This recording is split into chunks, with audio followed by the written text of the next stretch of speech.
Okay, so here we go with part two, and got a script just to try to make sure I try to get everything out there and don't miss anything, and it goes a little quicker hopefully, because there's so much stuff going on in the world today that it's very hard to get it all written down and then be able to do a video on it. So I'm trying to streamline things so it's a little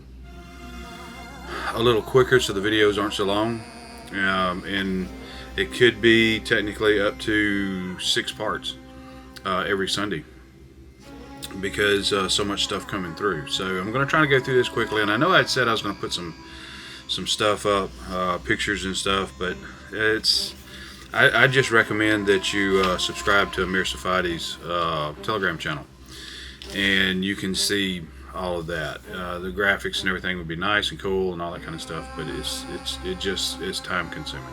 And so I'm going to go through this, listing all the highlights and everything that seems pertinent that's going on in the world. The majority of this stuff is coming from Amir Tsarfati's Telegram channel, the President-elect's Telegram channel, as well as his official president's Telegram channel. So that's where a lot of it's coming from. Other internet news sources and such as that.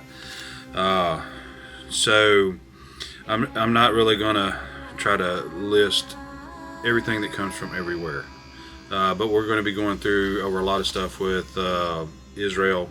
A lot of stuff in here from Syria, because there's a lot of stuff going on right now in Syria, and the new communications sabotage. We'll go over that. So let's get started. Reports on Sky News Network: all senior Hamas officials left Qatar together with their families. So the President-elect's Telegram channel: if the hostages are not released before January 20th, 2025, there will be all hell to pay in the Middle East. And later on, Hamas responded, threatening to execute all the abductees. And I haven't heard any more updates from that point, but it's basically a power struggle at this point, it seems like. And to be doing that, they have to be running scared, in my opinion. Canada finally designated the Houthis as a terrorist organization. That's better late than never. As a result of the forceful Israeli strikes in response to Hezbollah rockets, there is a massive exodus from southern Lebanon. So Hezbollah is continuously violating the ceasefire agreement, and Israel is responding. Now, the war has not started again, but there's some more in here. Let's see. It's later on in here. We'll get to that. But Israel is fed up, to say the least. The strange discovery of bones in the Iranian consulate in Aleppo. There was a video that really didn't show anything that I could see, but the video was captured by a jihadist who entered the abandoned Iranian consulate in Aleppo. He discovered bones packaged in bags with a skull. The question is, why? Why was this here? And a lot of authorities, people on social media, is speculating that that this is potentially that the Iranians might have brought the bones to bury them in Aleppo region and claim the site as a Shia shrine, justifying the construction of a religious compound around it, thereby getting a foothold to gain strength in that area. Let's see. Released by the Israeli military spokesman, The Israeli Air Force struck Hezbollah targets. Israel has been responding to Hezbollah violations and ceasefires agreements. Again, that's more about the violations from the Houthis, not the Houthis, I'm sorry, the Hezbollah during this ceasefire. And this stuff rolls in throughout the day. And I try to get all the pertinent information together, but sometimes I miss it. That right there should have been up with the other part.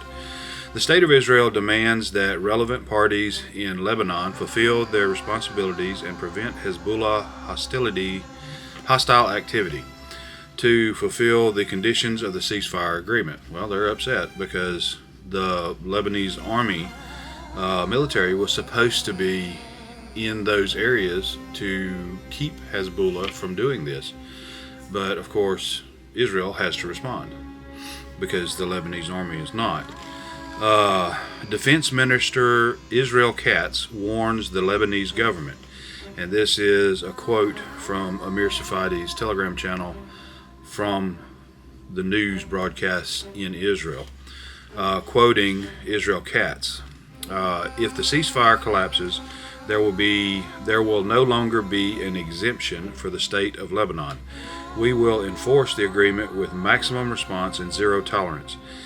If until now we have separated Lebanon and Hezbollah, it will not be the case anymore. In other words, if the ceasefire collapses and Israel goes back to war with Hezbollah, it will also involve Lebanon itself. They've been attacking Hezbollah targets, but if Lebanon is allowing this stuff to continue, they will attack any and all targets. They're saying that they're not going to give Lebanon military a free ride. They will be attacking those targets as well, if need be. That's my interpretation of those statements.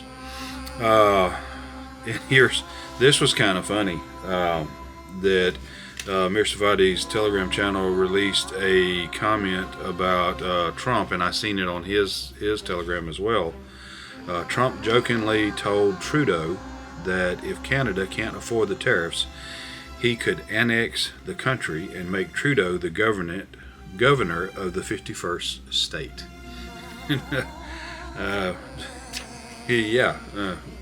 Right. Anyway, yeah, that was a joking statement. Hopefully, it was released as a joke. Again, the Amir Telegram channel. U.S. is now carrying out airstrikes targeting Iranian-backed militia positions in 7 villages controlled by them and the Assad regime along the Euphrates in eastern Deir ez-Zor, Syria. I don't know about the validity of this. I haven't seen any official responses from the U.S., but by now possibly there have been. So this would be something for you to research to find out for sure. Again, it stated that the Ruslans started evacuating its navy from the port of Tartus in strategic naval base in Syria. So they're kind of abandoning ship over there, it seems like. Finland announced that another undersea telecommunications cable between Sweden and Finland was cut in 2 locations. AFP report, which I think that's a French news agency, the French government will face a vote of no confidence. The assessment that it will fail or fall and be the shortest government in French history. Now again, that's from Amir's Telegram channel. Al Jazeera reports rebel groups in the countryside of Damascus announced that they are launching a military attack against the Assad regime. More breaking. Okay, South Korea president imposed martial law this week to purge pro-North Korean elements. The parliament then in South Korea later voted to abolish the military regime, and legally it's no longer in existence. The martial law was then lifted by the president. Now the Democratic Party of South Korea is calling for President Yoon Suk Yeol to immediately step down. So this is another post from the Trump Telegram channel. I think it's called The Real Donald Trump, I believe is the name of the Telegram channel. I am totally against the once great and powerful U.S. steel being bought by a foreign company. In this case, Nippon Steel of Japan. Through a series of tax incentives and tariffs, we will make U.S. steel strong and great again, and it will happen fast. As president, I will block this deal from happening. Buyer beware. So he's threatening tariffs and everything else against the buyers, the Japanese buyers of a U.S. steel company. And he is pledging support, from what I read in that statement there, to support the U.S. steel company, giving tax incentives and breaks and all this to help that company grow stronger instead of having to be purchased by someone else because they're failing. Or because financially, I guess they can't continue, is what that all seems to mean to me. So it's more evidence that more and more collapse in the world of businesses and infrastructure. So that's a list of what's gone on so far. Today, which is Wednesday, November 4th, I think, 2024. You can hear my phone beeping back there behind the green screen with notifications and they may be from who knows what Telegram channel, but those will be added into tomorrow's update on this. And so I don't have time with both channels to be able to film, edit, and upload daily. And so what I'm trying to do is film daily, and then trying to get everything edited. And this Saturday, I'll get it edited and uploaded to the channel, and you should see 1 to 6 parts released on the Sunday Talk, which this upcoming Sunday is going to be release number 3 of Sunday Talk. And then of course we will start working on release number 4 for next week, which will be updated in kind of this same fashion. If I get get myself in gear and get things coordinated and working well, then hopefully I can do a better job and possibly get to the point that I'm uploading these videos, filming them, edit them real quick, and uploading them.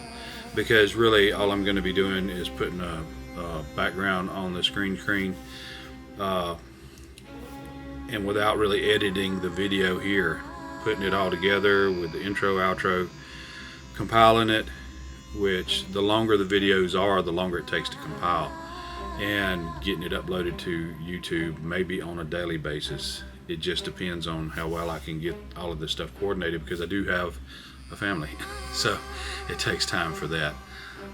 So anyway, I appreciate you being here. I appreciate your time and you spending it here with me. I thank you, and God bless.